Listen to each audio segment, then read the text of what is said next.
Hello, welcome to Unit 4 of our course. I look forward to working with you during this unit. During this unit, we will be covering the Cultural Revolution of the 1960s, and we will also be covering the Vietnam War. These topics, I think, are a very interesting aspect of American history. We're really looking at the period of the 1960s and early 1970s in this unit. There are a variety of assignments that you are asked to complete for this unit, and I would just like to spend a moment addressing those. There are 2 discussion board questions, and you're asked to participate in these discussion boards.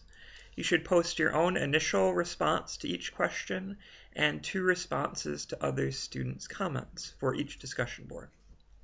One discussion board question deals with the Cultural Revolution.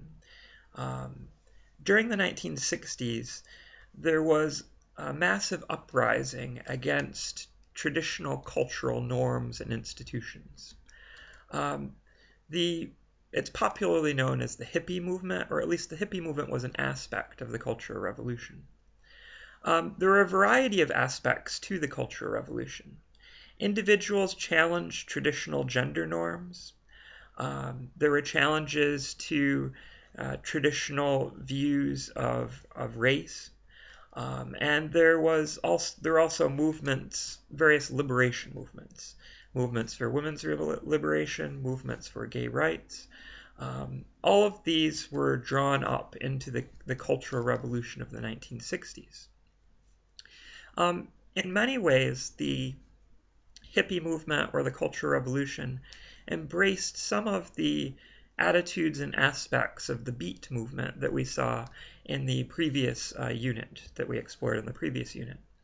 For example, the hippie movement involved wearing unorthodox clothing, experimentation with drugs, although certainly not all hippies were involved in that, and also sexual experimentation. So the hippie movement was a tremendous challenge to mainstream cultural norms and practices. It's not a coincidence that the hippie movement occurred at a time when the baby boom generation, the largest generation in American history, was entering adolescence. What you have in the United States by the late 1960s is the reality that the largest generation in American history is passing into adolescence. And this causes a tremendous turmoil and cultural revolution. There were shifts in music and art that continue to have ramifications and impact up to the present day. So the first discussion question deals with that Cultural Revolution. The second discussion question that you are asked to respond to deals with the origins of the Vietnam War. The Vietnam War was a very lengthy conflict, and you can trace its origins all the way back to really the 1920s. Vietnam was colonized by France. In the 1870s and 1880s, the French moved in and took control of Vietnam. It was part of a French colony called Indochina. The French ruled over the colony, and as you might expect, at least a portion of the native population, the Vietnamese, were opposed to French rule and wanted independence. So in response to this, ultimately there emerged an independence movement in Vietnam, and it came to be led by Ho Chi Minh. Ho Chi Minh thought that the Vietnamese people should be independent of foreign rule. Ho Chi Minh studied in France, and he attended the Treaty of Versailles at the end of World War I and demanded that France grant independence to Vietnam. The French government, of course, refused to consider this, and Ho Chi Minh then traveled to the Soviet Union, was trained in communist revolutionary tactics, and then Ho Chi Minh traveled to Vietnam. And from the early 1920s until 1940, Ho Chi Minh led a communist revolution against the French, an insurrection, a war against the French. He was never successful during this period in driving the French out. In 1940, 1941, the Japanese invaded French Indochina during World War II and seized control of Vietnam. the Japanese would rule Vietnam until 1945 and would treat the population incredibly brutally. Ho Chi Minh led a war effort against the Japanese, and from 1941 to 1945, the United States government actually provided Ho Chi Minh and the Vietnamese communists with weapons and advice to fight against the Japanese, since we were also at war with Japan. After the war, Ho Chi Minh hoped that the United States might support Vietnamese independence. And Ho Chi Minh actually issued a Declaration of Independence in 1945, which is modeled after the American Declaration of Independence.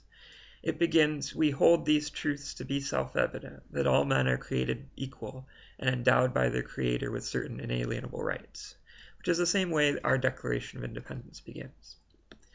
However, the United States would not support Ho Chi Minh and the Vietnamese independence movement after the war.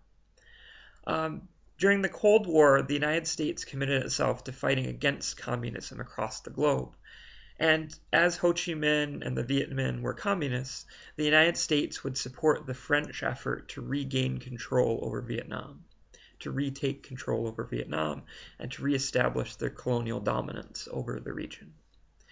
From 1945 to 1954, the French government and military fought a massive war in Vietnam to try to suppress the Vietnamese communists and to retain control over the colony. 80% of all of the money and weapons used for the war came from the United States. So there were no US troops involved, it was all French troops, but much of the money and weaponry was actually still coming from the United States. In 1954, the French were soundly defeated, and they agreed to withdraw from Vietnam. Under the terms of the negotiated truce called the Geneva Accords, under the terms of this truce, Vietnam would be divided into two, North and South Vietnam, for a period of 2 years, from 1954 to 1956. Ho Chi Minh and the communists would rule the North during that period. A French established government, the French appointed a Ngo Dinh Diem to lead a French puppet government in the South, a French-controlled government in the South. After a period of 2 years, in 1956, there were supposed to be free elections held across Vietnam, and these free elections would determine the new government. The French would leave, and Vietnam would be reunited under a new government. Ho Chi Minh, of course, hoped that the Vietnamese communists would gain control over all of Vietnam. However, the United States now began to take a larger role, to send more money, to send some military advisors in South Vietnam, to support Ngo Dinh Diem and the South Vietnamese government. So as the French withdrew, the United States became more involved. And in fact, no elections were held in 1956. Ngo Dinh Diem, the French puppet ruler, and you might say now the American puppet ruler of Vietnam, South Vietnam, declared that no elections would be held. Partly because it was believed that the elections in North Vietnam would not actually be democratic. There's a single-party communist dictatorship in the North. It's very unlikely that the elections in the North would have been free and fair. Nor was it likely that any elections in the South would be free and fair. Ngo Dinh Diem actually was a fairly brutal dictator. And Ngo Dinh Diem certainly was not supported by most of the people of South Vietnam. He tried to suppress Buddhism, which was the majority religion of South Vietnam, and tried to promote Roman Catholicism. So only about 10% of the population was Roman Catholic, but Ngo Dinh Diem tried to make that the majority religion, or the official religion of South Vietnam. And Buddhists were repressed, and Buddhist shrines were shut down. Also, Ngo Dinh Diem was very much involved in running a drug cartel in South Vietnam. And most of the money that Ngo Dinh Diem and the South Vietnamese received from the United States went into Ngo Dinh Diem's pocket. It never made its way to the peasants that it was supposed to help. He just pocketed it and gave it to his cronies. From 1956 to 1964, a massive civil war erupts in South Vietnam. the communists, the Viet Cong, began to fight against Ngo Dinh Diem's government. And the communists in South Vietnam received support from North Vietnam. North Vietnam funneled weapons and money to them. The United States, meanwhile, sent more and more military advisors and money into South Vietnam to support Ngo Dinh Diem. Ultimately, the United States government decided that Ngo Dinh Diem was not a reliable leader or ally, and the United States gave the green light to South Vietnamese generals to assassinate Ngo Dinh Diem.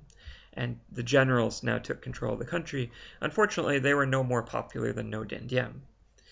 The United States massively escalated the war in 1964, and by 1965, 50,000 U.S. combat troops were sent to South Vietnam. By 1968, 500,000 U.S. combat troops were in South Vietnam.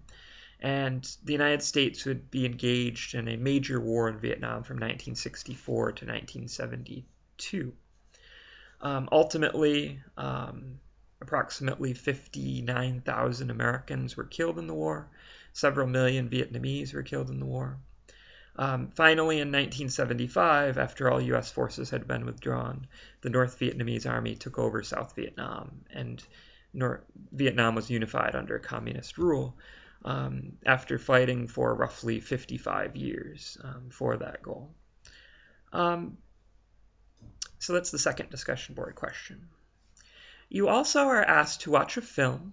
The film deals with the Cultural Revolution of the 1960s and the Vietnam War, which are closely interconnected. The anti-war movement was obviously part of the hippie movement and the Cultural Revolution. I think you'll find it to be an interesting film, and you're asked to write a commentary, as you have been doing. Another assignment is to read 2 primary sources and to answer questions about each primary source. One primary source deals with the anti-war movement. A second primary source discusses the rise of the National Organization for Women. The women's rights movement was a significant aspect of the 1960s, the women's liberation movement or the feminist movement. And I thought, particularly since this is a women's college promoting women's empowerment, that looking at documents from the National Organization of Women would be a very appropriate assignment and something that would be very valuable to learn about. So I hope that these assignments will shed some light on the 1960s for you. It was a very tumultuous time period in American history. And again, I do think it was very much connected to the fact that the largest generation of American history during this period of time was, going through adolescence to young adulthood, this transition.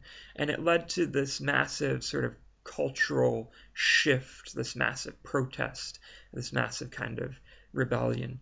As the baby boom generation passes through American history, it has a huge impact on American history.